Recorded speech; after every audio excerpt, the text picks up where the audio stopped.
Okay, so what is exactly a graphic symbol? Graphic symbol is a two-dimensional visual symbol. So now we are talking about in a visual mode, and the graphic symbol is a visual symbol that represents a referent to convey meaning. So if I show you a picture of cup, it is a graphic symbol for cup. So it could be a line drawing, black and white. It could be a line drawing which is colored in nature, or it could be a photograph of the cup. Okay. So the next slide shows you is the different type of graphic symbols that are being used in AAC. On the first column you see is the PCS symbol, which is the picture communication symbol, and at present they are the most common symbols that you see on the AAC devices.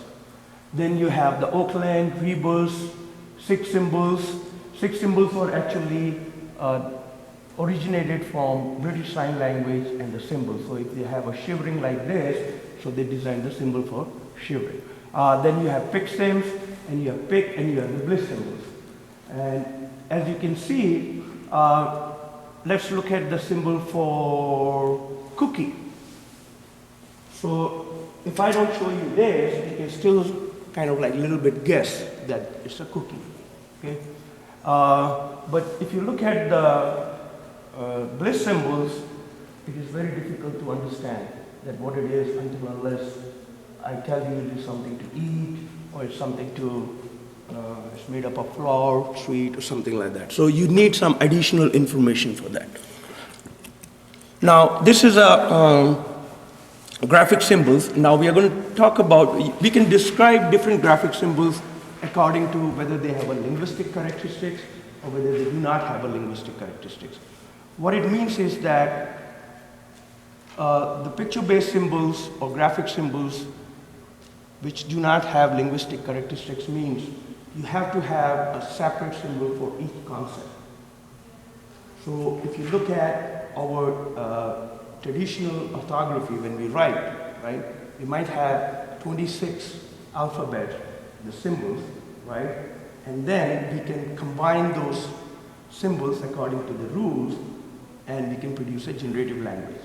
Okay, so that is a linguistic-based system.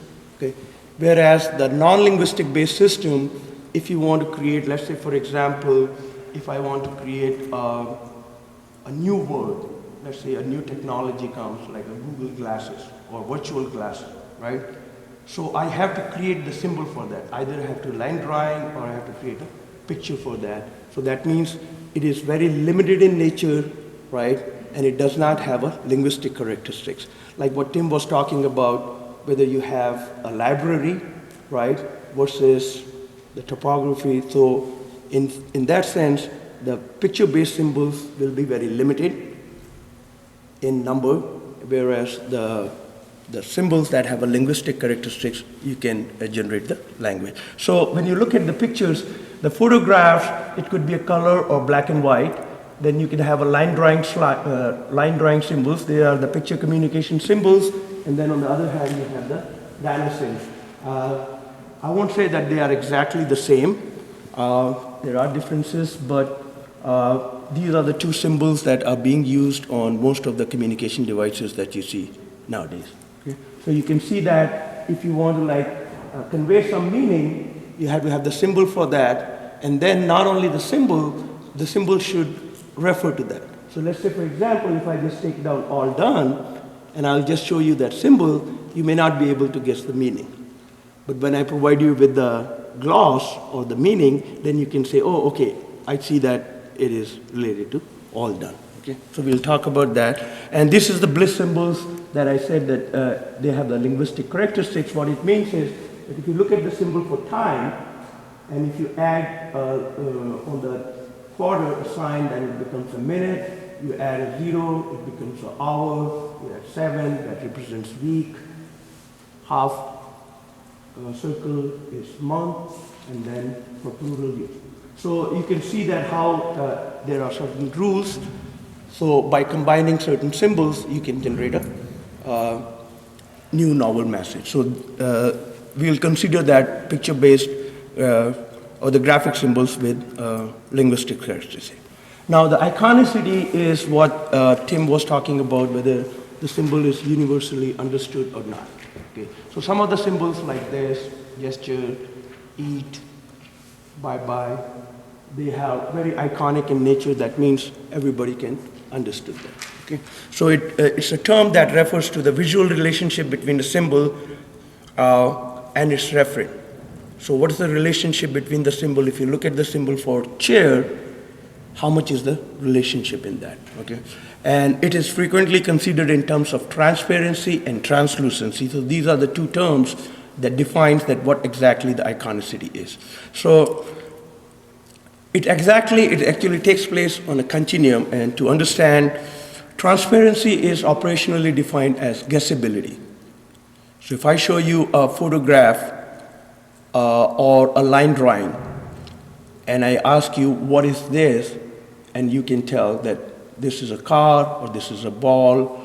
So that is a guessability. Translucency is operationally defined by rating that how much is this symbol referring the referent. I'll give you an example. I conducted a study with PCS symbols to see that whether Asian Indians also perceive these symbols or whether these symbols are culturally appropriate. So I showed them a symbol of nurse. Okay. From data analysis, I found out that the symbol of nurse was not culturally appropriate. When you examine the symbol, what it means is that the nurse is actually in PCS described as somebody wearing a scrub, right? And you can identify that there is no cap, nothing.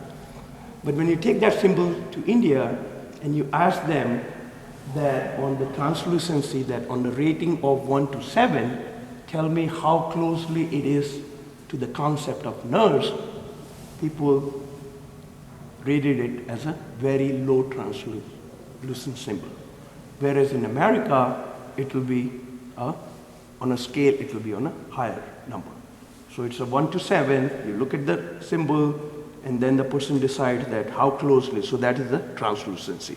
So you understand the concept that translucency or the symbols could have the cultural variations. Okay? And there are a lot of examples that you can find in PCS library where you will find that if you take out the gloss and ask the people that how closely this symbol resembles to the actual referent, you may find that all the different symbols do not have the same translucency value. Okay? Now, so if you can see that the opaque symbol is, that means there is no relationship at all. And iconicity is, so the most transparent symbol, and then you can measure the translucency of it. So here are some examples. So when you look at this symbol, what is this? This is chair. And you can see that it's very iconic, it's transparent, right? Easy guessable.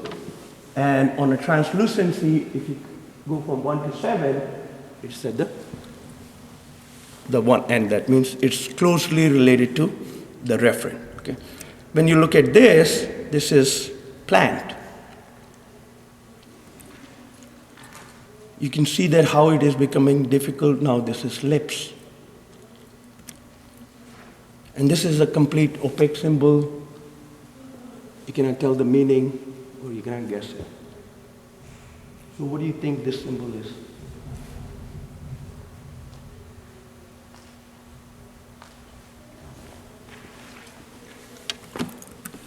Rock.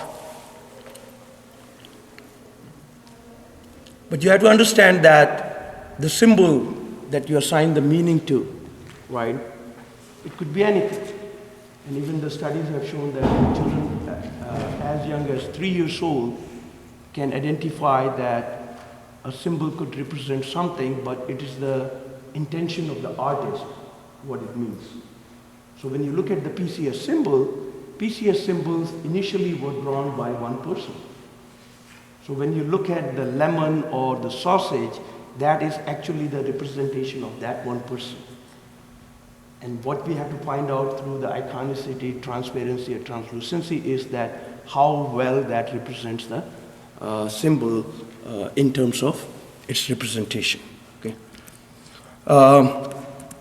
Just to give you a very good example, that I know that this is a very sometimes difficult concept, but this is how I understood that.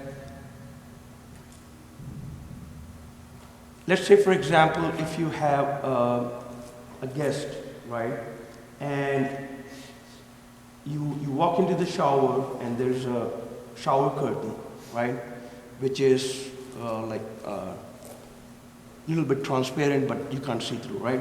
Now, what happens is you go in, you see a person, right? Transparency will be that you exactly know who the person is, right?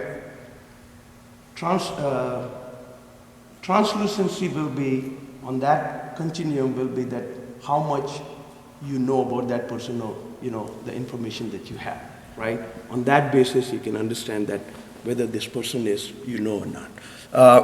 Now, some of the variables that can affect the graphic symbol learning is the iconicity, that the better the symbol resembles the referent, it's easy to learn. And there are studies which have shown that children with autism, they learn iconic symbols better than the abstract symbols. Then, of course, the concreteness versus abstractness, that whether the symbol really is concrete in letters. So, for example, to represent a symbol for a food item is easy versus to represent the symbol for pain. And so that is the concreteness versus abstractness, and the concrete symbols will be learned easier and faster than the symbols that are abstract in nature. Then what is the reinforcement value of a referent? This is very important in AAC, because in clinical practice, what I've seen is that there are symbols, right? And the clinician has decided that I'm going to develop this vocabulary, right? But we forget about the reinforcement value of that referent. To give you an example, it's very common that you ask the child, what do you want, right? And the choices are there, and the expected response is juice. And juice, I want juice. But for how long the child can drink the juice, for how long the child can have and also that if, like say, for example, in a daily naturalistic environment, if the child use the symbol, right, there is a reinforcement in terms of getting a juice or milk or the play item, rather than teaching a child some symbols about that the child has, neither can use it in functional communication, nor does it have a reinforcement value for the child. Okay. Then the spoken language comprehension. This is very important, that we know that in a language you cannot, you have to understand the meaning of the symbol. So let's say, for example, if I tell you that pick up the water, you have to first understand that what exactly the water means. So that is a spoken language comprehension before I can show you and tell you that this is a symbol for water. To put it in a different perspective, let's say, for example, if I show you a picture and I say, this is juta, right? Or I put some pictures and I ask you, show me juta. You cannot show it unless you understand that what exactly the word juta means, right? But if I tell you juta means shoe, right? And now I ask you, okay, here are the 4 symbols, show me the juta, then you will show it, right? So that's what it is, that sometimes we think that just because the child have 32 symbols over there, probably child knows all the meaning of those symbols. And then we expect that the child will automatically learn those symbols and the meaning of it. Okay. And then the cultural and the experiential backgrounds, particularly in terms of the symbol selection, what my research has found that there are not much of a difference in terms of the PCS. There are a lot of symbols that are culturally appropriate, particularly I have the data from the Asian Indians, but there are some symbols which are not culturally appropriate. and that is because of your experience. To give you a very quick example, let's say, for example, if we have to represent milk, so we'll probably have a picture of a 3-gallon or 1-gallon carton, right? Or the plastic carton or the carton that you see in the grocery stores. If you take that symbol to India and you say that this is milk, they will say no, because the milk there is delivered in pouches. Or the person brings the milk at home, or you go to the dairy, you put the coin, and you get whatever amount of the milk you need, right? So take another example is that the same thing, milk, right? It could have different meaning based on a different culture. But I'm not talking about only the US and the India. Within the US, we can also see that there are differences within the culture. And the very good example is, you take that picture of a milk, you show it to any child in suburb or in urban areas, they will tell you, yeah, it's milk. You take that picture to Lancaster, Pennsylvania, in Amish County, to where the child has never seen milk coming in like that. And you ask the child that how closely this is, or the child will say, no, this is not milk. So that's the point I was trying to make, is that the symbols, so many times we assume that these symbols are appropriate, right? And the child will understand, but you have to pay attention to whether the symbol is universally, what you said, is understood by a group, like what Tim said, the speakers, right? And then whether the person has the spoken language comprehension of that symbol. Just because you provided the symbol does not mean that the child understands that symbol represent, and he or she will start communicating using that symbol. And then, of course, there are instructional factors, like how do you teach the symbol-referent relationships. So there could be a discrete trial methods, there could be a milieu language teaching methods, and each method has its own advantages and disadvantages. And also, while your instructional factors will also include that what do you do about the generalization. It's very easy to teach the child the symbol, referent relationship, or even teach that okay, you know, what do you want? I want juice. Or what do you want? I want to play, right? But then you also want to see is that whether the child is using that outside or not in different environments. And also in the instructional factors, what you have to incorporate also is that somehow there should be a pragmatic use of that symbol or whatever the child has learned. So if you teach something to a child, make sure that this child can use it in a functional day-to-day communication, and also make sure that the child can express more than just, I want juice. Okay? Questions? Anything that I said is not clear?